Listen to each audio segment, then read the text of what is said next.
اب آپ ام المومنین سیدہ عائشہ صدیقہ رضی اللہ عنہا کے حالات واقعہ سنیے۔ آپ رضی اللہ عنہا کا نام عائشہ جبکہ لقب صدیقہ تھا۔ کنیت ام عبداللہ تھی۔ آپ کے والد کا نام عبداللہ بن ابی قحافہ تھا، لیکن ان کو ابو بکر کے نام سے پکارا جاتا تھا۔ آپ کی والدہ کا نام ام رومانہ بنت عامر تھا۔ آپ باپ کی طرف سے قریشی اور ماں کی طرف سے کنانیہ تھی۔ اس حساب سے سیدہ عائشہ رضی اللہ عنہا کا نسب نبی صلی اللہ علیہ وسلم سے 7ویں پشت پر اور ماں کی طرف سے 11ویں پشت پر مل جاتا ہے۔ آپ کے ہاں کوئی اولاد نہیں ہوئی۔ رسول اللہ صلی اللہ علیہ وسلم نے فرمایا تھا، تم اپنے بھانجے عبداللہ بن زبیر کے نام پر کنیت رکھ لو۔ جب عبداللہ بن زبیر پیدا ہوئے تو سیدہ عائشہ رضی اللہ عنہا نے انہیں گود میں اٹھا کر آپ کی خدمت میں لائی تو اس وقت آپ نے فرمایا، یہ عبداللہ اور تم ام عبداللہ۔ دراصل عرب میں کنیت شرافت کا نشان تھی، اس لیے ہر مرد اور عورت اپنی کنیت ضرور رکھتا تھا۔ آپ رضی اللہ عنہا کی والدہ ام رومانہ کا پہلا نکاح عبداللہ ازدی سے ہوا۔ عبداللہ ازدی کی وفات کے بعد سیدنا ابو بکر کے نکاح میں آئی۔ ان کے ہاں ابو بکر صدیق رضی اللہ عنہ سے صرف 2 بچے پیدا ہوئے، عبد الرحمن اور سیدہ عائشہ رضی اللہ عنہا۔ سیدہ عائشہ نبوت کے 4 سال پیدا ہوئی۔ صحیح بخاری میں سیدہ عائشہ رضی اللہ عنہا کا اپنا بیان ہے کہ 6 سال کی عمر میں نبی صلی اللہ علیہ وسلم کے ساتھ میرا نکاح ہوا اور 9 سال کی عمر میں رخصتی ہوئی۔ صحیح بخاری میں ہے کہ نبی صلی اللہ علیہ وسلم کی طرف سے عائشہ صدیقہ رضی اللہ عنہا کے ساتھ نکاح کرنے کا پیغام سیدہ عائشہ کے ولی اور والد ابو بکر صدیق رضی اللہ عنہ کو پہنچا تو انہوں نے کہا، میں تو آپ صلی اللہ علیہ وسلم کا بھائی ہوں، تو عائشہ کا نکاح آپ سے کیسے ہو سکتا ہے؟ اس پر نبی صلی اللہ علیہ وسلم نے فرمایا کہ تم میرے دینی بھائی ہو، نسبی نہیں، لہٰذا میرے ساتھ عائشہ کا نکاح ہو سکتا ہے، وہ میرے لیے حلال ہے۔ اسی طرح نبی صلی اللہ علیہ وسلم کے ساتھ عائشہ رضی اللہ عنہا کا نکاح ہوا اور حق مہر 500 درہم مقرر ہوا۔ نکاح بہت سادگی سے ہوا۔ سیدہ عائشہ رضی اللہ عنہا فرماتی ہے کہ نبی صلی اللہ علیہ وسلم نے ایک روز فرمایا، اے عائشہ، نکاح سے پہلے تم مجھے 2 مرتبہ دکھائی دی۔ جبرائیل علیہ السلام ریشم کے کپڑے میں کوئی چیز لپیٹ کر لائے اور کہا، یہ آپ کی بیوی ہے۔ میں نے کپڑے کو کھولا تو وہ تم تھی۔ چنانچہ میں نے کہا، اگر یہ اللہ تعالیٰ کا فیصلہ ہے تو اللہ تعالیٰ ضرور کرے گا۔ امام سہیلی علی جابہ میں لکھا ہے کہ اس میں شک نہیں کہ انبیاء کا خواب وہی ہوتا ہے، گویا بذریعہ وہی نبی صلی اللہ علیہ وسلم کو اس نکاح کے بارے میں بتایا گیا۔ نکاح کے بعد 3 سال تک سیدہ عائشہ رضی اللہ عنہا اپنے میکے میں رہی۔ ہجرت کے بعد انتہائی سادگی سے رخصتی ہوئی۔ اس وقت رسول اللہ صلی اللہ علیہ وسلم کے پاس ضیافت کے لیے دودھ کے ایک پیالے کے سوا کچھ نہیں تھا۔ آپ نے دودھ کے پیالے میں خود نوش فرمایا، پھر سیدہ عائشہ کو دیا، انہوں نے بھی پیا۔ رخصتی کے وقت آپ کی عمر 9 سال تھی۔ رخصتی شوال 1 ہجری میں ہوئی۔ بعض اہل علم نے لکھا ہے کہ رخصتی 2 ہجری میں ہوئی۔ سیدہ عائشہ رضی اللہ عنہا کا حجرہ چھوٹا سا تھا، دیواریں مٹی کی تھی، چھت کھجور کے پتوں اور ٹہنیوں کی تھی، ان کے اوپر کمبل ڈال دیا گیا تھا تاکہ بارش میں نہ ڈبکے۔ چھت کی بلندی اتنی تھی کہ آدمی ہاتھ سے چھو سکتا تھا۔ پردے کے طور پر ایک کمبل دروازے پر پڑا رہتا تھا۔ یہ تو حجرے کی کیفیت تھی۔ اس کے اندر کی کل کائنات ایک چارپائی، ایک چٹان، ایک چٹائی، ایک بستر اور ایک کھجور کی چھال بھرا تکیا، کھجوریں رکھنے کے لیے 1-2 مٹکے، پانی رکھنے کا ایک برتن اور پانی پینے کے لیے ایک پیالے پر مشتمل تھی۔ گھر میں کھانا پکانے کی نوبت بہت کم آتی تھی۔ خود سیدہ عائشہ رضی اللہ عنہا فرماتی ہے کہ کبھی بھی 3 روز متواتر ایسے نہیں گزرے کہ خاندان نبوت نے پیٹ بھر کے کھانا کھایا ہو۔ 3-3، 4-4 دن گزر جاتے، گھر میں آنکھ نہیں جلتی تھی، صرف چوہارے اور پانی پر گزارا تھا۔ فتح خیبر کے بعد آسانی ہوئی تو آپ نے ازواج مطہرات کے لیے سالانہ اخراجات مقرر کر دیے، لیکن دوسروں کی مدد کرنے کی وجہ سے یہ سامان کبھی بھی کافی نہ ہوتا تھا۔ اس تنگ دستی کے باوجود آپ صلی اللہ علیہ وسلم کی گھریلو زندگی نہایت خوشگوار گزری تھی۔ آپ صلی اللہ علیہ وسلم کی پوری زندگی میں سیدہ عائشہ اور دوسری ازواج مطہرات کی گزر بسر اسی صورت میں ہوتی رہی۔ نبی صلی اللہ علیہ وسلم نے انتقال فرمایا تو سارا عرب اسلام کے ماتحت ہو چکا تھا۔ تمام صوبوں سے دولت کے انبار مدینے آ رہے تھے، لیکن جس روز نبی صلی اللہ علیہ وسلم کا انتقال ہوا اس روز سیدہ عائشہ کے گھر میں 1 دن کے گزارے کا سامان بھی نہ تھا۔ سیدنا صدیق اکبر کے زمانے میں ازواج مطہرات کو خیبر کی پیداوار سے بدستور مقررہ غلہ ملتا رہا۔ سیدنا عمر رضی اللہ عنہ نے اپنے دور میں ان کے نقد وظائف مقرر فرما دیے۔ سیدہ عائشہ کو 12,000 درہم سالانہ ملتے تھے، جبکہ باقی ازواج مطہرات کو 10,000 درہم ملتے تھے۔ یہاں قابل ذکر بات یہ ہے کہ جس روز سیدہ عائشہ رضی اللہ عنہا کو یہ وظیفہ ملتا تھا، اس شام بھی گھر میں فاقہ ہوتا تھا، اس لیے کہ وہ سب کچھ تقسیم کر دیتی تھی۔ نبی صلی اللہ علیہ وسلم کو سیدہ عائشہ سے بہت محبت تھی اور یہ بات صحابہ کو بھی بخوبی معلوم تھی، چنانچہ یہ حضرات بھی اسی روز تحائف وغیرہ بھیجتے تھے جس روز آپ کی باری سیدہ عائشہ کے ہاں ہوتی تھی۔ آپ اکثر سیدہ کے ساتھ ایک ہی برتن میں کھانا تناول فرماتے تھے۔ ایک سفر میں سیدہ عائشہ آپ کے ساتھ تھی۔ آپ نے صحابہ کرام رضی اللہ عنہ اجمعین کو آگے بڑھ جانے کا حکم دیا اور سیدہ سے فرمایا، آؤ دوڑ لگائیں، دیکھیں کون آگے نکلتا ہے۔ چنانچہ دوڑ شروع ہوئی۔ سیدہ دبلی پتلی تھی، آگے نکل گئی۔ کئی سال بعد پھر اسی قسم کا موقع آیا، آپ نے فرمایا، آؤ دوڑ لگائے۔ اس وقت سیدہ بھاری بھرکم ہو گئی تھی، اس مرتبہ آپ آگے نکل گئے اور فرمایا کہ یہ اس روز کا جواب ہے۔ ایک مرتبہ رسول اللہ صلی اللہ علیہ وسلم نے فرمایا، عائشہ جب تم مجھ سے خوش ہوتی ہو یا ناراض ہوتی ہو تو مجھے پتہ چل جاتا ہے۔ سیدہ نے کہا، وہ کیسے؟ آپ نے فرمایا، ناراض ہوتی ہو تو کہتی ہو ابراہیم کے رب کی قسم، خوش ہوتی ہو تو کہتی ہو کہ محمد صلی اللہ علیہ وسلم کے رب کی قسم۔ یہ سن کر سیدہ نے عرض کیا، اللہ کے رسول صلی اللہ علیہ وسلم، صرف زبان سے نام چھوڑ دیتی ہوں، دل میں تو آپ ہی بستے ہو۔ گھر میں اگرچہ خادمہ موجود تھی لیکن نبی صلی اللہ علیہ وسلم کا ہر کام سیدہ عائشہ صدیقہ رضی اللہ عنہا اپنے ہاتھوں سے کرتی تھی۔ آٹا خود پیستی تھی، خود گوندتی تھی، خود کھانا پکاتی تھی، آپ کا بستر اپنے ہاتھ سے بچھاتی تھی، وضو کا پانی خود لا کر دیتی تھی، قربانی کے لیے اونٹوں کا خلادہ بنتی تھی، آپ صلی اللہ علیہ وسلم کے سر میں کنگھی کرتی تھی، کپڑے خود دھوتی تھی اور سوتے وقت مسواک اور پانی آپ کے سرانے خود رکھتی تھی، ہر معاملے میں آپ کی پسند اور خوشی کا خیال رکھتی تھی۔ شعبان 5 ہجری میں حضرت عائشہ صدیقہ رضی اللہ عنہا کے ساتھ ایک عجیب واقعہ پیش آیا۔ اس واقعے نے نہ صرف آپ کی بلکہ خود رسول اللہ صلی اللہ علیہ وسلم کی زندگی مبارک میں بھی ہلچل مچا دی تھی۔ اس واقعے کو واقع افک کہتے ہیں۔ یہ واقع افک صحیح بخاری اور دوسری کتب احادیث میں بھی موجود ہے۔ شعبان 5 ہجری میں نبی صلی اللہ علیہ وسلم نے غزوہ بنی مصطلق کی تیاری کی۔ صحابہ کرام اتنوں کی ایک اچھی بھلی تعداد آپ کے ساتھ تھی۔ منافقوں کو اندازہ تھا کہ کس معرکے میں کوئی خون ریز جنگ تو نہیں ہوگی، لہٰذا ان کی بھی بڑی تعداد اسلامی فوج میں شامل ہو گئی۔ اس سے پہلے منافق اتنی بڑی تعداد میں کبھی شامل نہیں ہوئے تھے۔ اس سفر میں سیدہ عائشہ رضی اللہ عنہا آپ صلی اللہ علیہ وسلم کے ساتھ تھی۔ چلتے وقت آپ اپنی بڑی بہن اسماء رضی اللہ عنہا کا ہار پہننے کے لیے مانگ لیا۔ وہ ہار آپ کے گلے میں تھا۔ اس زمانے میں پردے کا حکم نازل ہو چکا تھا، اس لیے سیدہ اپنے ہوبج میں سوار ہوتی۔ جب انہیں اتارا جاتا تو ہوبج سمیت اتارا جاتا، ہوبج پر پردے لٹکے رہتے۔ اس زمانے میں آپ بہت کمزور اور دبلی پتلی تھی، چنانچہ ہوبج اٹھانے والوں کو کچھ محسوس نہیں ہوتا تھا کہ سیدہ اس میں سوار بھی ہے یا نہیں۔ غزوہ بنی مصطلق سے واپسی پر مدینے کے قریب ایک مقام پر نبی صلی اللہ علیہ وسلم قیام فرمایا۔ رات کے پچھلے پہر قافلے کو روانگی کا حکم دے دیا، لیکن سیدہ کو اس حکم کا علم نہیں تھا۔ قافلے کی روانگی سے کچھ دیر بعد سیدہ اپنے ہوبج سے نکل کر قضاء حاجت کے لیے قافلے سے دور نکل کر پہاڑ پر چلی گئی۔ فارغ ہو کر لوٹی تو گلے پر ہاتھ لگا، دیکھا تو ہار نہیں تھا، بہت گھبرائی اور وہیں واپس جا کر ہاتھ تراش کرنے لگی۔ سیدہ عائشہ رضی اللہ عنہا کا خیال تھا کہ ابھی لوٹ کر آؤں گی، اس لیے کسی کو نہیں بتایا وہ اس طرف جا رہی ہے۔ ادھر قافلہ چونکہ روانگی کے لیے تیار تھا، اس لیے خادموں نے خیال کیا کہ حضرت عائشہ تنہا اپنے ہوبج میں ہیں۔ انہوں نے ہوبج کو اونٹ پر رکھا اور کونچ کیا۔ ہوبج کو اونٹ پر رکھتے وقت انہیں اس کے ہلکے ہونے کا احساس تک نہیں ہوا، اس لیے کہ سیدہ عائشہ رضی اللہ عنہا کا وزن بہت کم تھا۔ لشکر تو وہاں سے روانہ ہو گیا، ادھر انہیں ہار مل گیا۔ ہار لے کر لوٹی تو لشکر وہاں سے جا چکا تھا، بہت پریشان ہوئی۔ پھر خیال فرمایا کہ جب رسول اللہ صلی اللہ علیہ وسلم اگلے مقام پر پہنچ کر مجھے نہیں پائیں گے تو پھر میری تلاش شروع کریں گے۔ چنانچہ آپ اسی جگہ چادر اوڑے لپیٹ کر بیٹھ گئی اور انہیں نیند آ گئی۔ صحابی رسول صلی اللہ علیہ وسلم صفوان بن معطل فوج کی گری پڑی چیزیں اٹھانے کے لیے لشکر کے پیچھے رہتے تھے۔ صبح کے وقت وہ اس جگہ پہنچے جہاں لشکر نے پڑاؤ کیا تھا۔ وہ اس جگہ پہنچتے ہی اچانک ان کی نظر سیدہ عائشہ رضی اللہ عنہا پر پڑی۔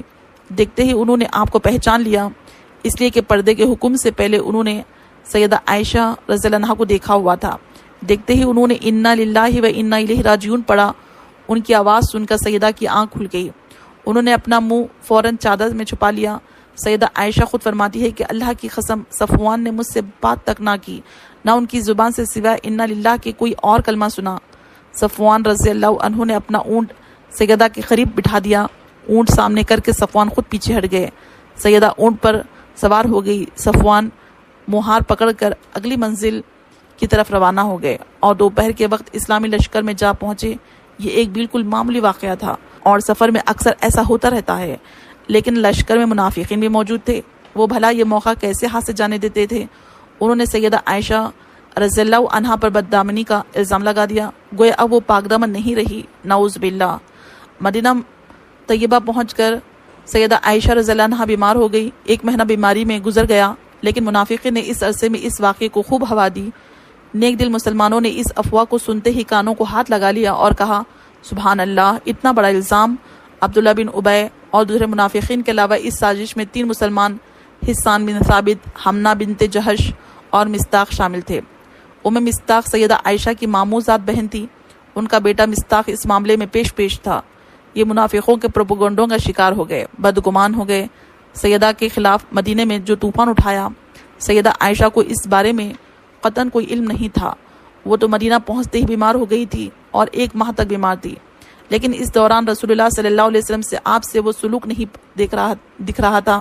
پہلے جیسے آپ بیمار ہوتی تو رسول اللہ صلی اللہ علیہ وسلم سیدہ عائشہ کی دلجوئی کرتے، ہر وقت خیال رکھتے تھے، لیکن اس دفعہ صورتحال اس سے مختلف تھی۔ آپ صلی اللہ علیہ وسلم آ کر حال پوچھتے اور چلے جاتے۔ اس بنا پر آپ بہت پریشان تھی اور یہ چیز آپ کی بیماری میں اضافہ کر رہی تھی، لیکن وجہ ان کے سمجھ میں نہیں آ رہی تھی۔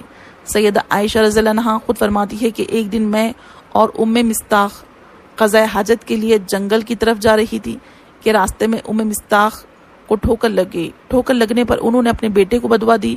میں نے ان سے کہا، تم ایسے شخص کو کیوں بدوا دے رہی ہو جو بدر میں شریک ہوا؟ مصطاق نے کہا، اے بھولی بھالی، تمہیں اس قصے کی خبر نہیں؟ میں نے حیران ہو کر پوچھا، کون سا قصہ؟ تب مصطاق نے سارا قصہ کہہ سنایا۔ یہ سنتے ہی میرے پاؤں تلے سے زمین نکل گئی، مرض میں اور شدت آ گئی، لرزہ طاری ہو گیا، اس قدر صدمہ ہوا کہ جی چاہا کسی کنویں میں جا کر گر جاؤں۔ جب نبی صلی اللہ علیہ وسلم تشریف لائے تو میں نے آپ سے اپنے والدین کے ہاں جانے کی اجازت چاہی تاکہ اس کے ذریعے سے تاکید کروں۔ آپ صلی اللہ علیہ وسلم نے اجازت دے دی۔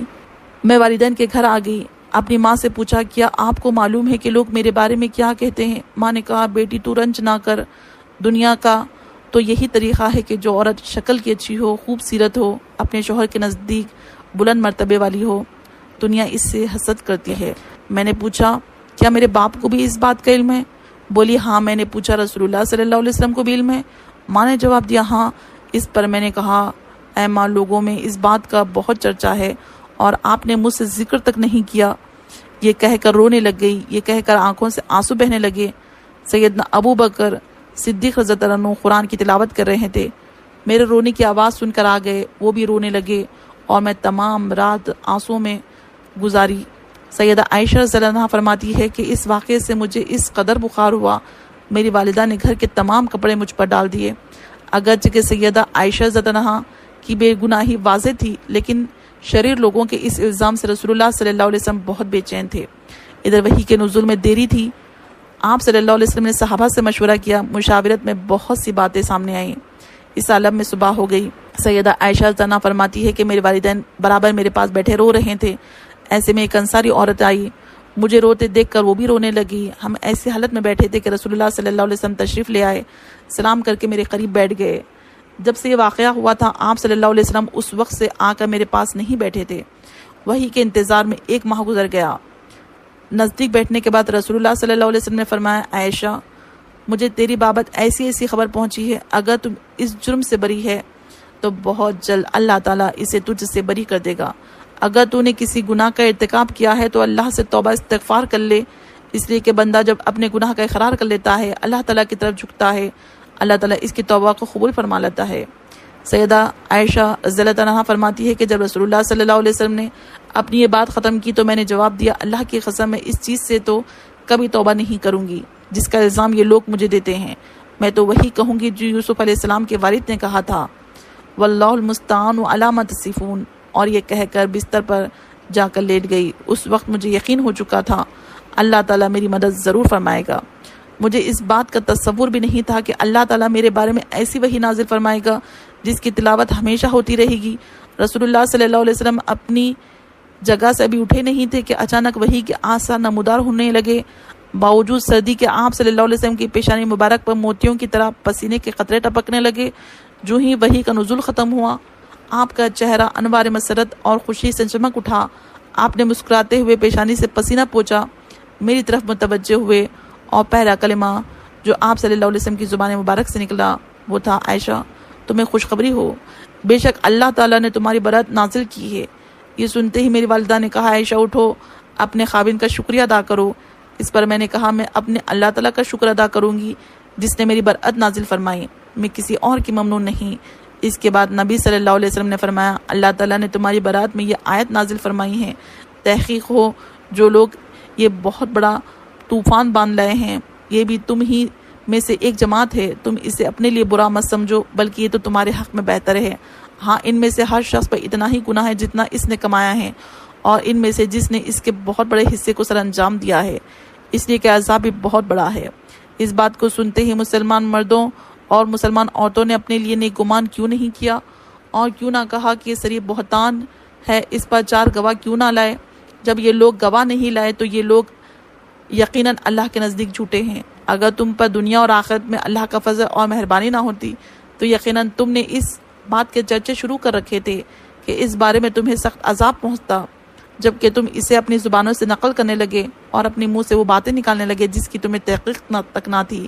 تمہیں اسے ہلکی بات سمجھ رہے تھے، جبکہ اللہ تعالیٰ کے نزدیک یہ بہت بڑی بات تھی، اور تم نے اسی بات کو سنتے ہی کیوں نہیں کہہ دیا، ہمیں ایسی بات منہ سے نکالنے لائق ہی نہیں۔ تمہیں یہ کہنا چاہیے تھا کہ اللہ تو پاک ہے، یہ بہت بڑا بہتان اور تہمت ہے۔ اللہ تعالیٰ تمہیں نصیحت کرتا ہے کہ آئندہ ایسی حرکت نہ کرنا اگر تم ایمان والے ہو۔ اللہ تعالیٰ اگر تمہارے لیے اپنے احکام واضح طور پر بیان کرتا ہے، اللہ علیم اور حکیم ہے۔ تحقیق جو لوگ مسلمانوں میں برائی پھیلانے کے آرزومند ہے، ان کے لیے دنیا اور آخرت میں دردناک عذاب ہے، اور اللہ خوب جانتا ہے اور تم نہیں جانتے۔ اگر تم پر اللہ کا فضل اور رحم نہ ہوتا تو تم تباہ ہو جاتے۔ بے شک اللہ مشقت کرنے والا، اللہ تعالیٰ بہت زیادہ شفقت کرنے والا اور بہت زیادہ رحم کرنے والا ہے۔ جو ہی نبی صلی اللہ علیہ وسلم یہ آیت کی تلاوت کر کے فارغ ہوئے، ابو بکر صدیق اٹھے اور سیدہ عائشہ طلحہ کی پیشانی کو چوم لیا۔ اس کے بعد آپ صلی اللہ علیہ وسلم مسجد میں تشریف لائے اور مجمع عام میں ان آیت کو تلاوت فرمائی۔ پھر ان 3 حضرات شیخ بن اسامہ، حسان بن ثابت اور حمنہ بنت جہش رضی اللہ عنہ پر حدب غضب جاری کی، 80 دورے مارے گئے۔ ان لوگوں نے اپنی غلطی سے توبہ کی، اور عبداللہ بن ابی کے بارے میں مشہور قول یہ ہے کہ اس پر حد جاری نہیں کی گئی اس لیے کہ وہ منافق تھا۔ سیدہ عائشہ رضی اللہ عنہا کی شان میں نازل ہونے والی آیت میں ان کی عزت اور عظمت کو 4 چاند لگا دیے اور منافقوں کا منہ کالا ہوا۔ نزول وحی میں 1 ماہ بھی دیری نہیں ہوئی تھی کہ اس میں یہ حکمت بیان کی جاتی ہے کہ سیدہ عائشہ رضی اللہ عنہا کو یقین ہو جائے کہ اللہ کے سوا کسی سے امید وابستہ نہیں رکھی جا سکتی۔ ان آیات اور روایت سے ایک بات یہ ثابت ہوتی ہے کہ علم غیب سوائے اللہ تعالیٰ کے اور کسی کو نہیں، اس لیے کہ نبی صلی اللہ علیہ وسلم 1 ماہ سے زائد عرصہ اس سلسلے میں پریشان رہے جب تک اللہ تعالیٰ نے نہ بتایا، حقیقت کا پتہ نہ چلا۔ ایک اور سفر میں سیدہ عائشہ رضی اللہ عنہا آپ کے ساتھ تھی۔ سیدہ عائشہ طرح کے گلے میں ہار تھا۔ قافلہ واپس ہو کر مقام جیش پر پہنچا تو ہار ٹوٹ کر گر گیا۔ سیدہ عائشہ رضی اللہ تعالیٰ عنہا نے فوراً آپ صلی اللہ علیہ وسلم کو اطلاع دی کہ صبح قریب تھی۔ آپ نے قافلہ کو پڑاؤ کا حکم دیا، ایک شخص کو ہار کی تلاش میں بھیجا۔ جہاں پڑاؤ ڈال دیا گیا تھا وہاں پانی نہیں تھا۔ اتنے میں نماز کا وقت ہو گیا۔ لوگ ابو بکر صدیق کے پاس آئے اور بولے، آپ کی بیٹی نے ہمیں مشکل میں ڈال دیا ہے۔ سیدنا ابو بکر عائشہ صدیقہ کے پاس آئے۔ نبی صلی اللہ علیہ وسلم ان کی گود میں سر رکھ کر آرام فرما رہے تھے۔ ابو بکر نے غصے سے فرمایا، بیٹی ہر دفعہ تم ہی سب سے مصیبت کا سبب بنتی ہو۔ آپ نے ان کے پہلو میں کئی کونچے بھی مارے، لیکن نبی صلی اللہ علیہ وسلم کی وجہ سے حرکت تک نہ کی۔ جب آپ بیدار ہوئے تو اللہ تعالیٰ نے تیمم کی آیت نازل فرمائی۔ اس آیت میں مسلمانوں کو بتایا گیا کہ پانی نہ ملنے کی صورت میں تم تیمم کر کے نماز ادا کرو۔ یہ سہولت حاصل ہونے کے پر ابو بکر صدیق رضی اللہ عنہ کو خاص مسرت ہوئی۔ آپ نے 3 بار کہا، بیٹی بلا شک تو بڑی مبارک ہے۔ صحابہ نے تیمم کر کے نماز ادا کی تو تمام صحابہ بے حد خوش ہوئے۔ اس وقت صحابہ نے کہا، یہ ابو بکر کے گھرانے کی برکت ہے، اور یہ پہلی برکت نہیں، ان کی وجہ سے اور بھی بہت سے آسانیوں کا حکم نازل ہو چکا ہے۔ سیدہ عائشہ رضی اللہ عنہا جوانی میں بیوہ ہو گئی۔ آپ رضی اللہ عنہ نے رسول اللہ صلی اللہ علیہ وسلم کے ساتھ صرف 9 سال زندگی گزارے۔ رسول اللہ صلی اللہ علیہ وسلم کی وفات کے وقت عائشہ صدیقہ رضی اللہ عنہا کی عمر صرف 18 برس کی تھی۔